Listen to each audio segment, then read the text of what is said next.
secara administratif berdasarkan dokumen yang dimiliki oleh pemerintah adalah masuk ke wilayah administratif Provinsi Aceh. Saya kira prinsip bahwa kita satu negara NKRI, saya kira itu selalu jadi pegangan kita. Tapi alhamdulillah kalau memang dengan cepat sudah ada pemahaman bersama, penyelesaian, saya kira baik sekali. Sebelum saya ke kubu yang sebelah kanan ya, saya ingin menyapa dulu Bung Sofyan Daud langsung dari Banda Aceh. Bung Sofyan Daud, tokoh masyarakat Aceh, saya sebut itu ya. Saya nggak mau sebut yang masa lalu-lalu lah, 2003. Bang Sofyan apa kabar? Sehat selalu? Baik, alhamdulillah. Oke, ini saya belum lihat visualnya. Oke. Bang Sofyan, waduh masih seperti dulu, lebih dari 20 tahun ya. 22 tahun, dulu sempat jadi juru bicara. Bang, tadi saya, abang belum bergabung, tapi saya mau tanyakan, tadi abang mendengar nggak Bang Said Didu menyampaikan berbagai data yang menurut saya eksklusif? Iya, mendengar. Oke, baik. Meskipun kebenarannya saya belum tahu sekali lagi, saya akan konfirmasi nanti. Tapi saya ingin tanya ke Bang Sofyan Daud, apakah abang punya komentar terkait apa yang disampaikan Bung Said Didu? Iya. Yang pertama, Assalamualaikum warahmatullahi wabarakatuh. Waalaikumsalam warahmatullahi wabarakatuh. Ya, mohon maaf saya nggak bisa hadir langsung, kebetulan saya di Banda Aceh. Saya mendengar sekali dari kata beliau, Pak Sido. Mungkin masih kenal Pak Said? Baik, kenal. Masih kenal, terima kasih. Sering ketemu, ngobrol dulu. Pernah ketemu, ada beberapa kali. Jadi yang persoalan pulau di Aceh itu cuma acak-acak aja itu, bukan sebenarnya itu. Mungkin permainan Mendagri aja ada kerja lain mungkin. Maksudnya gimana? Gimana Bang? Acak-acak gimana? Mungkin permainan Mendagri aja itu. Permainan aja itu. Oh, permainan aja, oke. Siapa yang bermain, Bang Sofyan? Ya mungkin yang memberi SK keputusan kemarin pulau itu masuk Sumatera Utara. Oke. Sebenarnya Aceh ini ada khusus. Maksudnya itu khusus karena Aceh ini. Mungkin para menteri yang lain pun jangan ambil keputusan dulu. Jadi coba bicara dengan presiden. Jadi gini, Aceh ini di masa lalu yang kita ingat, susah sekali puluhan tahun. Ini saya bicarakan mungkin mohon maaf lah, karena konsep ini konsep terulang masa lalu dikit. Dengan masalah pulau ini. Mungkin saya akan mengulang masa lalu sedikit saja supaya dipahami. Jadi gini, saya 35 tahun, 30 tahun yang dulu, saya nggak bicarakan pulau 4. Yang saya bicarakan 4 wilayah. Timur-Timur, OPM, RMS, dan Aceh Merdeka. Jadi masalah Aceh, masalah pulau ini masalah kecil.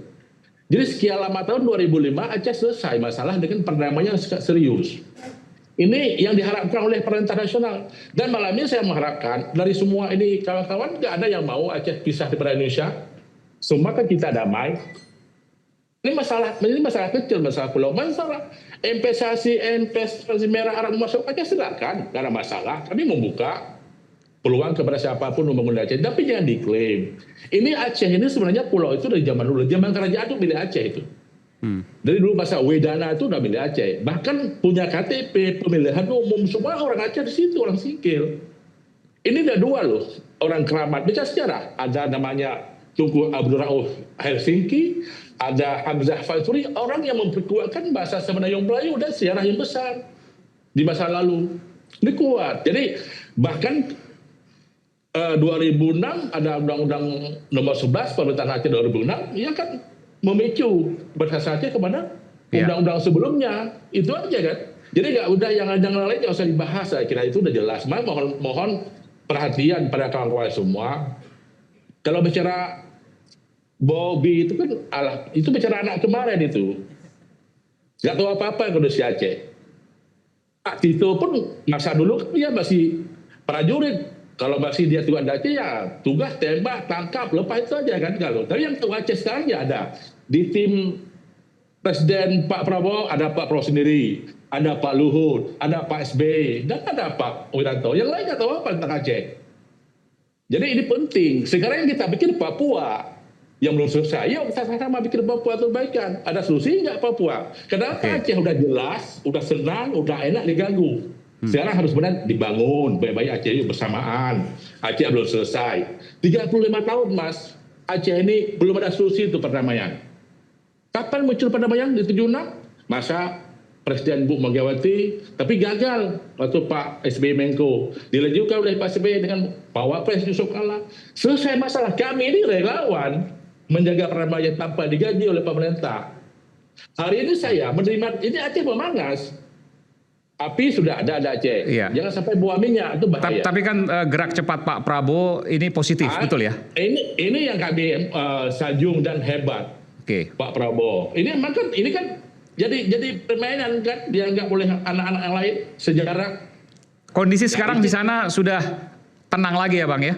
Iya pasti tenang. Kalau Presiden ambil alih pasti tenang. Tapi kan jadi dokumentasi yang nggak bagus. Jadi jangan dianggap yang selalu nggak bisa lagi. Ada juga ke depan nanti 50 tahun ke depan perdamaian Aceh nggak disahkan, digagal. Kan nggak bisa gitu. Ini bersama-sama Aceh. Wilayah dianggap oleh NKRI, yuk kita sama mau bangun. Jangan ada 4 pulau. Saya dengar cerita Pak, saya terharu karena saya pernah ketemu dengan Pak Luhut. Kalau nggak salah, kalau nggak 2022, Pak Luhut sampaikan waktu Emirat Arab Aceh diutuskan oleh Gubernur Aceh Nova Irasyah waktu itu yang akan bawa, bukan dari Sumatera Utara, berarti masih Aceh kan? Sampai Pak Luhut marah kepada Gubernur Nova Irasyah, kenapa dibawa jalan darat sampai 18 jam? Mengeluh orang itu akan pulang, kenapa nggak disewa helikopter dan pesawat? Itu Pak Luhut diarahkan ke Gubernur Aceh yang akan bawa investor dari luar itu Emirat Arab. Jadi kalau nggak salah tahun 2020 atau 2021 saya lupa. Pokoknya Pak Luhut pernah bicarakan saya hal itu. Jadi waktu zaman itu masih Aceh. Kenapa nggak lewat? Iya, iya. Tadi Pak Said juga sampaikan. Dari Sumatera Utara kan dibawa ke pulau itu. Baik, nanti akan ada Wamendagri, mungkin Bang Sofyan Daud juga akan berbincang dengan Wamendagri, nanti saya akan sambungkan juga. Tahan dulu Bang Sofyan, saya ingin mengkonfirmasi soal apa yang kemudian disampaikan oleh Bang Said itu. Tadi saya ulangi sedikit Bang Said, Anda mengatakan bahwa ini sebenarnya pernah dicoba kerjasamakan Pak Jokowi pada tahun? 2016. 2016 dengan Uni Emirat Arab. Dengan Arab Saudi. Dengan Arab Saudi, tapi kemudian gagal karena sebelumnya pernah ada histori atau sejarah Aramco dibatalkan. Ya. Lalu kemudian dikerjasamakan lagi tahun? 2021 dengan Uni Emirat Arab. Dengan Uni Emirat Arab oleh Pak Jokowi. Pak Jokowi lewat MOU antara Pak Luhut dengan Uni Emirat Arab. Oke, 4 pulau ini ya. Ya. Pulau Lipan, Panjang, Mangkir Besar, Mangkir Kecil. Gagal juga? Enggak, ini sementara berunding sebenarnya. Masih dalam proses perundingan. Sampai kemudian Pak Jokowi turun, lengser. Lalu kemudian dilanjutkan menurut Anda nih ya, dilanjutkan oleh menantunya Bobi Nasution yang sebelumnya Aceh lalu kemudian tarik ke Sumatera Utara. Kan itu jadi kemudian persepsinya. Yang menarik adalah lobby Bobi Nasution bukan pariwisata. Tapi dia bilang gasnya sama dengan Andaman. Jadi berarti dia punya data. Bukan, yang bilang itu kan Bobby. Gubernur Bobi Aceh. Nasution, Gubernur Sumatera Utara. Gubernur Aceh. Gubernur Sumatera Utara menyatakan dukunglah kerjasama ini karena ini menanggung sumber daya alam yang sangat besar, gas. Bobi Nasution mengatakan Bukan itu juga. pariwisata. Tidak ada itu kata-kata itu. Yang Kenapa? pertama itu ada Gubernur Aceh yang mengatakan itu di Malabo pada saat mereka rapat ya. Saya katakan itu kata Bobi kepada orang yang cerita. Ya, Bahwa itu bisa dipertegas siapa bercerita dengan siapa. saya punya hak, saya punya WA-nya orang. Ya, saya juga punya hak untuk menjawab Ya. itu, ya kan? Ya. Karena ini penggiringan opini. Ya udahlah. Ini terjadi penggiringan opini, Ya, ya kan? jangan juga Menjelek-jelekan juga dengan Jokowi pemerintahan sebelumnya. siapa yang- Anda kan katakan tadi maklar, ya kan? Itu tadi maklar. Oke. Dijelaskan dari awal maklar dengan Pak Said Didu. Pertanyaan saya, secara logika saja, Anda mengetahui semuanya. Artinya apakah Anda tidak terlibat dalam hal itu? Lah, kalau Mas, Enggak sini saya ini ya, ini logika saya yang sedang bermain-main dengan itu. saya tahu Ya kan? dan saya berseberangan dengan keputusan Jokowi. Terlibat nggak? Kak, bagaimana berseberangan ketika Anda diajak ya oleh Pak Said Didu mendampingi beliau, ya kan?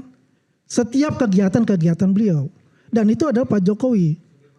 Sudirman Said. Pak Sudirman Said. Ya. Beliau juga diajak. Pakai itu. Beliau juga diajak, ya. Jadi kalau logika-logika yang tadi yang dibangun ya dari pertama, padahal kita ini fokusnya adalah mengenai 4 pulau ini, ya Saya kan? kasih analogi lah. Prabowo tahu tentang GAM. Apakah Prabowo terlibat GAM?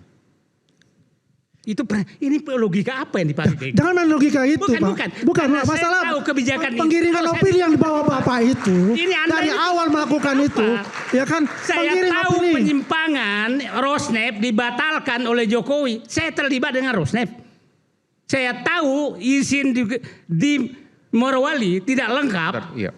Kok saya dianggap terlibat? Sebentar, Logika apa? ada pernyataan yang menurut saya ini penting banget. Tapi ini bisa punya konsekuensi hukum loh Bang Said Didu. Ya, betul Kayak itu. tadi dikatakan bahwa yang pertama kali menyampaikan, ini sepengetahuan Pak Said Didu, bukan Gubernur Aceh bahwa ada gas dan energi di sana. Kami dengar itu hanya dari Gubernur Aceh. Muzakir Manaf atau Ya. Mualim. Tapi ternyata Pak Said Didu, Bang Said Didu itu mendengar bahwa Bukan mendengar. Gubernur Bobi Nasution Menyampaikan ke seseorang, menyampaikan ke seseorang, tolong dukung karena ada sumber daya alam yang sama. tolong dukung Ya. pemindahan 4 pulau itu ke Sumatera Utara karena ada gas dan energi Ya, di sana. Nah, ini Tahun berapa itu? masalah ini. Baru inilah. Baru-baru ini. Dan itu hanya Ya. Bung Said itu yang punya. Saya punya. Buktinya ada. Bukan orang itu menyampaikan. Saya disampaikan oleh Gubernur Sumatera Utara seperti ini. Dan orang itu adalah pejabat. Jabat. Bung Eman, hal kayak seperti ini ya. Jadi ini membuat semacam opini-opini negatif kepada Pak Jokowi dan keluarganya beliau. Kalau kita bicara Bobi kan baru dilantik juga, beberapa bulan untuk dilantik itu, ya kan? Apakah dia juga mengetahui ada kandungan itu? Ya, sorry saya bicara dulu sebentar. Ya, karena ini opini yang digarap ini, yang dijalankan oleh Ya silakan. Bang Said ini efeknya serius. Kenapa? Anda mengatakan ada pejabat ya berbicara dengan Bobi, kemudian menceritakan kepada Anda. Ya. Tapi Anda tidak mau membuka siapa itu. Itu hak saya nggak membuka. Ya boleh, itu hak silakan itu. Tapi Anda ini berbicara secara asumsi, tidak dengan data. Mohon Tidak ada maaf. data. Jangan kebiasaan Anda kau pindahkan ke aku. Oke? Bagaimana kebiasaan itu? Bagaimana kebiasaan? Kalau Anda mengatakan Lagi selalu terus mengatakan Anda bicara kepada dari dulu, Jokowi, kepada pemerintah, Terus, ya selalu dengan saya asumsi-asumsi, bisa menunjukkan- tidak dengan based on data. Saya jangan memakaikan baju diri Anda ke saya. Saya tidak pernah bicara tentang asumsi. Ya, oke? Saya pelaku sejarah. Oke? Anda pelaku sejarah, Ya. oke. Tapi pertanyaan saya dengan 40 itu, Anda tahu bagaimana sejarah pulau itu? Kenapa? Sejarah dari pulau itu? Sejarah yang saya tahu tentang bagaimana berunding tentang Pak Pulau itu. Saya pelaku sejarahnya. Jangan Anda tahu sejarah Aceh. Kan pertanyaan sama. Enggak, karena Anda mengatakan ya. Udahlah. Anda mengatakan gini, saya Aramco. tidak mau berdebat. Ya. Karena begini, ini kan dia juga nggak pernah bicara sama Bobi. Ngapain saya berdebat sama dia? Anda udah bicara dengan Bobi langsung untuk masalah itu? Bukan, ini orang yang bicara. Orang yang berbicara menyampaikan ke Anda. Ya, Anda tapi sudah mengatakan juga itu adalah kenal nggak Bobi? sahih. Oke. Kenal aja enggak? Bukan masalah kenal dengan Bobi. Saya ke Bung Ijul dulu. Bung Ijul, apa yang disampaikan oleh Anda kan juga pakar hukum juga, Anda juga praktisi hukum. Apa Ya. yang disampaikan oleh Bung Said ini punya konsekuensi hukum juga? Oh jelas. Tapi gini Aiman, maksudnya di bantahannya juga nggak substantif juga gitu ya. Saya pikir Bung akan memberikan satu bantahan yang substantif dan memberikan indikator dari misalnya apa yang akan dikatakan Bobi, apa yang telah disikapi oleh Bobi dan segala macam. Cuma saya mau ngomong begini. Pertama, kita mesti lihat pola. Ini penting ya. Dalam satu kebijakan negara, wajah rezim itu terlihat dari polanya menentukan kebijakan. Meskipun saat ini kita sama-sama tahu pemerintah negara sedang struggling untuk integrasi politik. Kita tahu itu. Maknanya apa kita sama-sama tahu. Nah, dalam hal ini kita lihat bahwa pola-pola untuk mencaplok pulau utamanya di daerah pesisir, pinggiran dan segala macam dengan perspektif hanya angka dan ekonomi saja itu sudah banyak membawa masalah ya. Kita baru selesai dari ribut-ribut Raja Ampat dan segala macamnya, sekarang muncul lagi 4 Pulau Aceh. Dan ini aktor sentralnya juga sama lagi, orang yang sangat problematik bukan hanya ketika dia jadi polisi, tetapi ketika dia jadi menteri, yaitu Tito Karnavian gitu ya. Nah, dari sini sebetulnya yang kita harapkan adalah kita indikasi dari kekisruhan ini kita identifikasi dulu. Satu, jelas soal administrasi dalam pembahasan kebijakan itu ada yang salah. Ada undang-undang yang tidak dirujuk, kalau tadi Bung bicara sejarah. Itu yang pertama. Yang kedua, jelas juga ada komunikasi dan koordinasi yang tidak transparan. Bukan saya mengatakan, tapi masyarakat Aceh yang bilang, pimpinan-pimpinan daerah Aceh yang bilang bahwa tidak ada komunikasi yang rutin mengenai apa yang hendak dilakukan dan diputuskan. Nah, ini gaya-gaya yang sering membawa konflik. Dan tadi saja Bung Said baru mengatakan ada diskusi-diskusi yang kita nggak tahu, bukan di dalam dimensi saya juga diinformasikan demikian. Cuma kita mesti melihat bukan apakah kita membuktikan obrolannya Bung Said dengan siapa yang ada di handphonenya dia, tetapi hasilnya apa? Hasilnya apa? Tidak ada yang tidak kaget satu Indonesia ketika pulau itu berpisah dari Aceh. Dan tidak perlu kita konfirmasikan perpisahan itu ketika Mendagri dan pimpinan yang kita lihat konvers tadi itu mengatakan akhirnya mengembalikan. Berarti posisi asalnya ada di Aceh. Ditarik ke Sumut, lalu bahasa yang digunakan mengembalikan kepada Aceh. Nah, ini yang harus kita konfirmasi. Kemudian supaya tidak terulangi lagi, supaya tidak terjadi lagi yang kita sebut disintegrasi dan segala macam, supaya tidak terjadi lagi kebijakan-kebijakan tanda kutip yang Bung Said bilang apa tadi, maklar pulau-pulau itu tidak terjadi.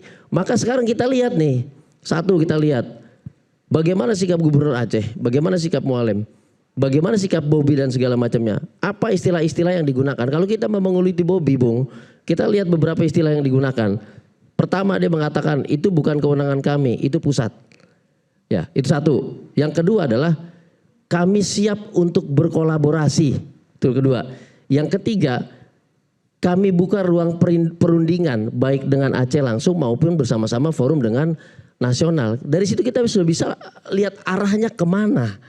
Ya, yang mana dalam satu hal kebijakan itu ketika dia diputuskan, menilai kebijakan itu positif atau tidak paling gampang adalah dengan menilai siapa yang diuntungkan dari kebijakan itu.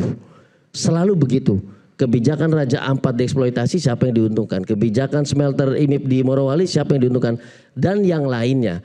Saya pikir tadi misalnya Anda mengatakan dalam konteks ini ketika itu punya Sumatera Utara yang diuntungkan adalah Gubernur Sumatera Utara. Oh jelas, Bobi. Sumatera Utara dalam konteks pemerintahan provinsi sampai ke daerah. Itu jelas. Kenapa? Karena kan ini eksploitasi yang sifatnya misalnya kalau terjadi eksploitasi di situ, itu bukan eksploitasi yang berhenti di level Tapanuli Tengah, bukan. Izinnya juga nggak berhenti di situ. Jadi kalau saya lihat apa yang kemudian Anda logikakan dengan data yang disampaikan oleh Bung Said itu, Anda setuju? Jelas setuju Satu karena jalan. indikasinya itu mengarah ke sana. Makanya tadi saya katakan kalau kita mau membantah on behalf Bobi ya meskipun dia adalah menantunya Jokowi, kemudian kita mengatakan oh enggak, dari awal Bobi tegas menolak, kami tidak mau menerima misalnya seperti itu 4 pulau itu karena itu milik Aceh sebelumnya dan telah didiskusikan sebelumnya untuk Aceh. Oh itu jelas, berarti tidak ada indikasi. Karena tadi Bung bicara asumsi, saya bicara indikasi. Kita sama-sama nggak punya bukti. Tapi yang pasti saya kenal orang ini, saya tahu ini bukan kaleng-kaleng dan nggak mungkin ngomong sembarangan. Kalaupun ngomong sembarangan, Bung Said ini saya yang pertama kali akan menegur beliau. Gitu Bung Aiman. Ya, terima kasih. Kalau kita bicara tentang angka 4, kalau bahasa Mandarin itu si ya, artinya mati. Kita punya problem dengan angka 4 ini. Raja Ampat dan 4 pulau ini. Ya kan? Apa yang digambarkan, mohon maaf saya lupa jadi nama. Bang Ijul. Bang Ijul. Ya. Ini ada sisi benar juga. Tapi saya akan memberikan suatu pandangan lain mengenai dengan Bobi Nasution sebagai Gubernur Aceh. Gubernur Sumatera Utara. Pandangan beliau itu karena dia berdasarkan dari data dari Kementerian Dalam Negeri adalah ini pulau adalah milik Sumatera Utara. Karena apa? Sejak 2008 itu ketika diadakan verifikasi ya, pemerintah Aceh pada saat itu membuat kesalahan dalam hal menentukan titik koordinat. Betul ya? Jadi mestinya 260 pulau di Aceh itu termasuk 4 itu. Kenyataannya hanya 2013. Tapi itu masuk 40 itu ke Sumatera Utara. Itu kan fakta sejarah ya yang terjadi. Kesalahan itu pada tahun 2008 itu adalah salah mematok titik koordinat. Karena begini, koreksi kalau bisa saya salah ya. Karena Pulau Pajang, Pulau Lipan dan Mangkir besar, Mangkir besar dan Mangkir kecil. Ya. Itu ada namanya pulau banyak. itu namanya sama. Ada pulau banyak namanya sama. Waktu menentukan titik koordinat itu ya di pulau yang banyak itu, bukan pulau yang di situ, gitu loh. Secara historis ya itu memang milik Aceh. Kenapa? Ya, undang-undang kita lihat Undang-Undang Nomor 24 tahun 59 itu patokan dari otonomi daerah. Pada saat itu ada orang Aceh yang ke Pulau Pajang, Pulau Lipan dan makin besar makin kecil, yaitu namanya Teku Daud. Ya, dia yang mempunyai pulau itu, ya, Pulau Pajang dan Pulau Lipan. Kemudian ada lagi namanya Teku Raden, dia untuk mangkir besar dan mangkir kecil. Inilah yang dibilang novum baru, sebetulnya salah satu novum baru yang mengesahkan bahwa itu benar adalah milik Aceh. Karena apa? Di situ ada jeti, di situ ada musola, ada rumah singgah. Ya berarti ada aktivitas. Kalau tadi di Kan begitu. Pak Iman, ini udah bagus nih. Tapi 2009 ada lagi tuh, terusin. Ya tunggu. Kan ini bagus. Ya, jadi kan begitu. Ini kan prosesnya ada 2009 ada lagi. Ya kan permasalahan itu Saya kan mau nambahin, 2009 tim dari Aceh juga membuat sanggahan. membuat sanggahan itu betul. Membuat sanggahan terkait 4 pulau tersebut dan menyampaikan 4 koordinat tersebut. Betul. Lalu dipersengketakan juga sampai ke Mahkamah Agung. Ya. Sampai di Mahkamah Agung dibilang juga ini punya Aceh. Jadi sebenarnya faktanya sama. nggak pernah berpindah. Nggak usah kita yang ada di sini. Oke. Tidak sejauh Ini kan kita ini. bicara Kita secara melihat- sejarah, historis. melihat histori. Sejarahnya sama nih ya. Ya, secara historis ini kan perjalanannya. Dan saya mau nambahin bahwa dalam soal penetapan ini nggak cuman soal melihat wilayah, tapi ada aspek sosiologisnya, ada aspek historisnya. Nah, baru nanti kemudian aspek teknisnya. Gitu. Jadi kalau yang Wamen nanti Wamen juga ngomong mudah-mudahan. Kalau saya lihat di berita topografi itu aspek teknis. Ya. Tapi kalau aspek historisnya dia saya belum melihat dia menyampaikan atau dia mungkin belum ada di Kemendagri waktu itu. Nah, aspek sosiologisnya juga seperti apa? Termasuk waktu pendataan rupa bumi, nama dan lain-lain itu juga ada pendataan potensi. Kalau tadi diperdebatkan, didiskusikan soal siapa yang ngomong ada gas, tadi Pak Mualem. Pak Said Pak itu Said ngomong kan itu Mas Bobby. Iya. Ada juga yang banyak orang nonton si Mualem kan gitu. Iya. Nah, sebenarnya juga gak usah terlalu kontroversial dalam menuding soal metodologi dapat bukti. Ya Bang Said boleh aja dia dapat dari kaleng-kaleng bisa, Abang sana juga bisa. Cuman yang otentik, yang mesti ngomong ya banyak. Kementerian SDM, lalu SKK Migas, ya kan? Apalagi Badan Pengelola BP Migas. Kalau menurut saya dalam dunia bisnis pertambangan ini kan rejim gas ini yang udah jauh lebih kompleks dan eksis sudah lama. Jadi sebenarnya yang tahu data ini petanya juga udah ada di mereka-mereka itu.